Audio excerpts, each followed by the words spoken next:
Бүгін 22 сентябрда Кыргыз Республикасынын Министрлер кабинетинин төрагасынын орун басары, УКМК төрагасы Камчыбек Ташиев Жалал-Абад шаарында жана Сузак районунда курулуп жаткан мамлекеттик ипотекалык үйлөрдүн курулуш иштеринин жүрүшүнөн кабар алды. Текшерүүлөрдү Камчыбек Ташиев кортеж менен эмес, портер унасы менен кыдырууну туура көргөн. Айтчы, эмне болуп атат? Азыр 7-нче келдик. Бетон иштери боюнча.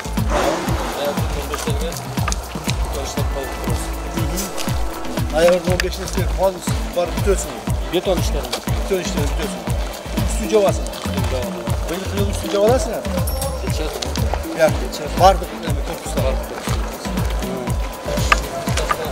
Эмне жетпейт? Жак тараптан бардыгы жетишти.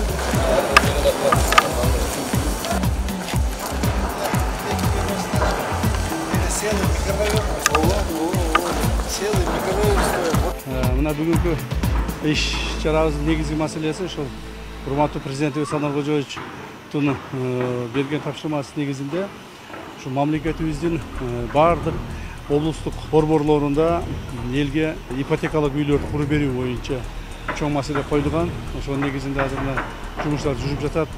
Жалал-Абад облусуна 10 000 квартира, 10 000 адамга, 10 000 үй бүлөгө квартира салып беришибиз керек.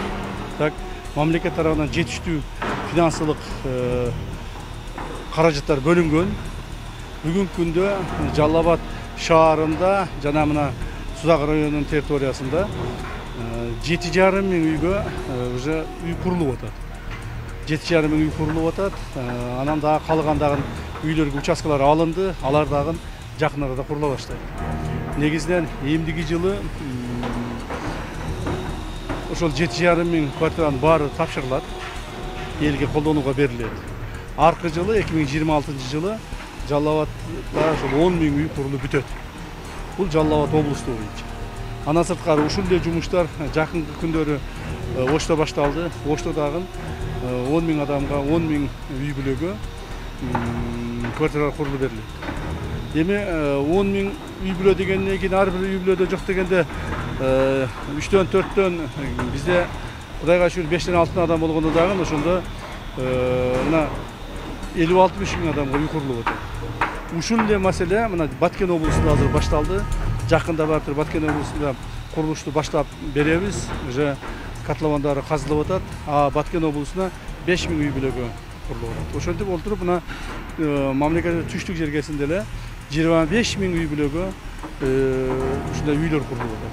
Так, бул башталыш эле, себеби дегенде биз мамлекетибизде бүгүнкү жүргүзүлүп аткан саясаттын негизги маселеси ушу жөнөкөй адамдарга, жөнөкөй үйгө жете албаган, көп үй бүлөлүү, үйдү өзү сала албаган, жана мигрант болуп башка жака кетип квартира алам деп ушинтип башка мамлекеттерге барып иштеп жүргөн адамдарга биз квартира менен мамлекет камсыз кылабыз деген чоң тапшырманы койгонбуз. Ошол тапшырманын негизинде иштер жүргүзүлүп атат. Мен ойлойм 2-3 жылдын ичинде ошол көптөгөн адамдарыбыз, көптөгөн биздин атуулдарыбыз квартира менен камсыз болот. Бүгүн мына дем алыш күнүнө карабастан, ушу дем алыш күнүндө башка жумуштарды коюп, дем алыш күнү ушул маселелердин баарын карап чыгып атабыз. Себеби дегенде ушу өзүбүздүн негизги жумушубузга мындай тоскоол болбосун деген маселе менен жүрүп атабыз. Жумуштар баардыгы жакшы жүрүп атат. Мына бир да жерде токтоп калган же туруп калган жер жок. Бүт жерде курулушчулар иштеп атат. Баардык керектүү курулуш материалдары менен камсыз болгон, финансылык каражаттар менен камсыз болгон. Негизги эле маселе уюштуруучулук маселеси калган. Уюштуруучулук маселени мына ушул жерде биздин курулушчулар жүргүзүп атат. Мен азыр көрүп, ушул жүргүзүлүп аткан курулуштарга көрүп туруп, мындай өзүмчө ыраазы болуп атам. Азырынча бир кемчиликти таба элекпиз. Жана ушул темпте мындан ары дагы биз улантышыбыз керек. Дагы негизги маселелердин бири бул жерде бул үйлөр эле курулуп калбастан, бул ушул кайсыл жерге үйлөр курулса, ошол жерлерде мектептер курулуш керек. Бала бакчалар курулуш керек. Жана ошол жерлерде мындай соода кылуучу жайлар курулуш керек. Элдердин жашоо тиричилигине ыңгайлуу болуш керек. Ушунун баардыгын эске алып жасалып атат. Эгерде бул үйлөрдүн баардыгы ипотекага берилип аткан болсо, жанына курулуп аткан мектеп, бала бакчалардын баардыгы мамлекет тарабынан элге естественно бекер курулу керек. Негизинен ушу азыр иштеп аткан курулушчуларыбыздын 90% ошол башка мамлекеттерде иштеп аткан, мына Россияда иштеп аткан, башка мамлекетте иштеп аткан биздин мигранттарыбыз кайтып келип иштеп атышат. Бүгүнкү күндө ошол Жалал Абад облустук тегерегинде эле ипотекалык үйлөргө эле бүгүнкү күндө бир нече миңдеген адамдар кайтып келип иштеп жүргүзүп атышат. Жана мындан да көбүрөөк келсе жакшы болот эле. Себеби дегенде биз ушул иштеп аткан курулуш темпин мындан да көбөйтөлү деген оюбуз бар. Себеби президентибиз бизге ушу тапшырма койгон. Биздин чет өлкөдө иштеп жүргөн мигранттарыбыз кайтып келип, алар жөн эле кайтып келбестен биз ал кайтып келген мигранттарды жумуш менен камсыз кылышыбыз керек. Мына ушул жерде жакшы айлыктарды алып атышат. Курулушчуларыбыз ошол Россияда алган айлыгынан кем эмес айлык алышат. Кээ бир жерлерде андан да көбүрөөк айлык алып атышат. Бирок өзүнүн үйүндө, өзүнүн жеринде, өзүнүн мамлекетине монтип кызмат кылып атышат. Ушул жагы дагы биз үчүн эң негизги мындай пайдалуу жактары болуп атат да. Узак район Багыш айыл аймагында мына ушул үйлөр курулуп атат. Азыр мына 1000 адамга ушул жерде квартира курулуп атат. Ушул эле мезгилде ушул эле эменин үйдүн участок жанында мына жаңы участок дагы алынды. Мына жаңы участокка дагы 1000 адамга квартира курулат.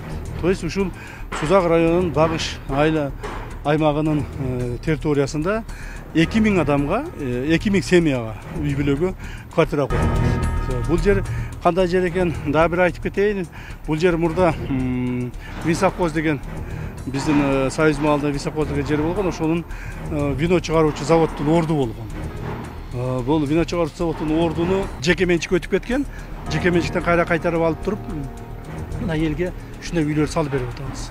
То есть ушул негизинен ушул жерде бир 4 гектар жериндеги жерди кайтарып алдык. Курулуш иштери сапаттуу курулуш материалдарын колдонуу менен жана тажрыйбалуу жумушчулар жана адистер тарабынан жүргүзүлүүдө. Келерки жылы Сузак районундагы Багыш айыл өкмөтүндөгү бул ипотекалык үйлөр пайдаланууга берилет. Эми бунун баардыгы эл үчүн мамлекет үчүн жасалып аткандан кийин ошого ак ниеттүүлүк менен аракет кылыш керек да. Ак ниеттүүлүк менен аракет кылып, ошол коюлган тапшырмаларды так аткарыш керек. Эгерде ошондой кылбастан бул жерде талап тонол же болбосо мамлекеттин акчасы максатсыз пайдалана турган болсо, анда жоопкерчилик катуу болот. Жоопкерчилик дегенде сезиш керек. Мамлекет ушунчалык мүмкүнчүлүктөр түзүп берип атабы? Демек ошону элдин пайдасына убакытты кетирбей азыр колдонуп калышыбыз керек да. Убакытты кетирбешибиз керек. Ушу негизги маселе ушу болуш керек. Эч кандай кирпич каяктан келди? Я катуу эле муну эмес кандай? Сапаты жакшы, сертификаттарын алганбыз, баардыгы жакшы. Сынбай деген, молодец. Негизи 12 блоктон турат, 945 квартира. Азыр 7-чи кабаттын перекрытиясын куюп бүттүк. Толук бетон иштерин ноябрдын 15-ине бүтүрөбүз. Азыр кирпич иштери, сантехника, башка иштер да толук кызуу жүрүп атат.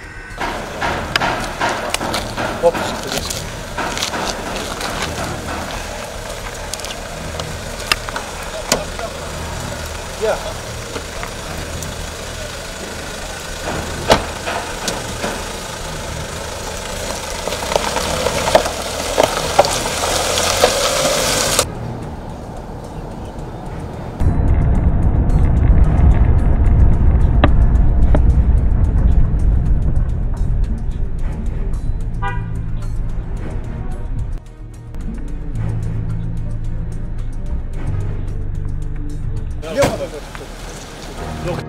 Суранып атты бе? Жоқ, сен неге келдің бе? Неге келдің? Какой іште отыр? Біз бүтіп болған екен. Анан? Ошоға келдік еле. Қайерде? Бұл тәрбие тұрғызсаңыз. Жоқ, олар тоқтатып алып не қылдасың адамдар? Жоқ, бұл жақ тоқтатып, рейд бойынша суранып. Рейд болып суранып атты. Бізде матасын тынырсыз жоқ болды да. Адамдардан тиінтіп алған Жоқ, андай нәрсе жоқ, бұл жақ суранып атты. Егерде Қапыстан тиінтіп алғаныңарды башқаларды бір қылап тұрғызып жоққа тартыласың.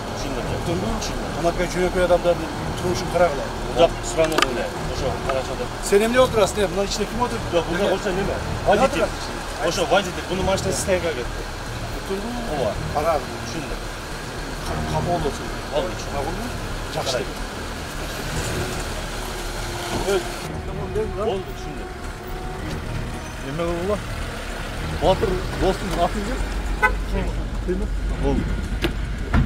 Кыргыз Республикасынын жарандарын турак жай менен камсыз кылуунун Менин үйүм программасы президенттин 2021 жылдын 12 октябрындагы жарлыгы менен бекитилген.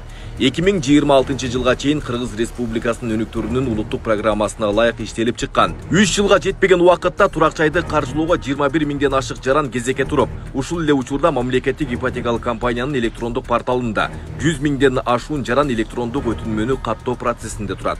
Айбек Исабеков, Самирбек Тойчубаев, Регион.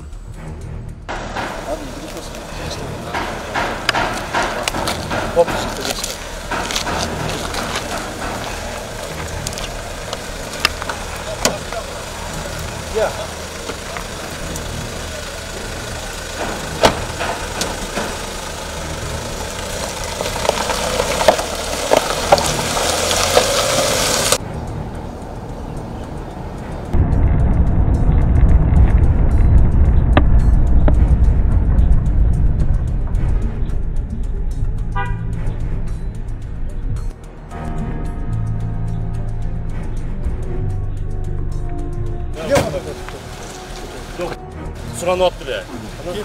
Нет, Sen neye geldin diye? Niye geldin? Какой işte o? Biz dıtık olgan eкен. Anam, Ошого келдик эле. hayırdır? Bu terbiye kızılsana. Can olur tutup olup ne kıldasın adamlar? Yok, buzak topladık, reyt boyunca sıra Рейд болуп суранып атты. Бизде матасында тынымсыз жок болду да.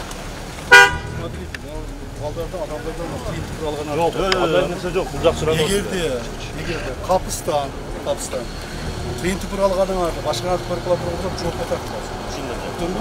Anakaya çürek adamların turuşun kararlar. Buzak sıranı öyle. Oşo, Karaçada. Sen hem ne oturasın ya? Bunların içinde kim otur? Yok, buzak olsa ne mi? Водитель. Oşo, водитель. Bunu maçta sistemga gitti. Ova. Karar. Şimdi. Kapı olacak. Oldu içinde. Жақсы.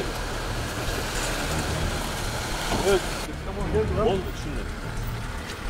Неме болду? Батыр достун атын ким? Болду.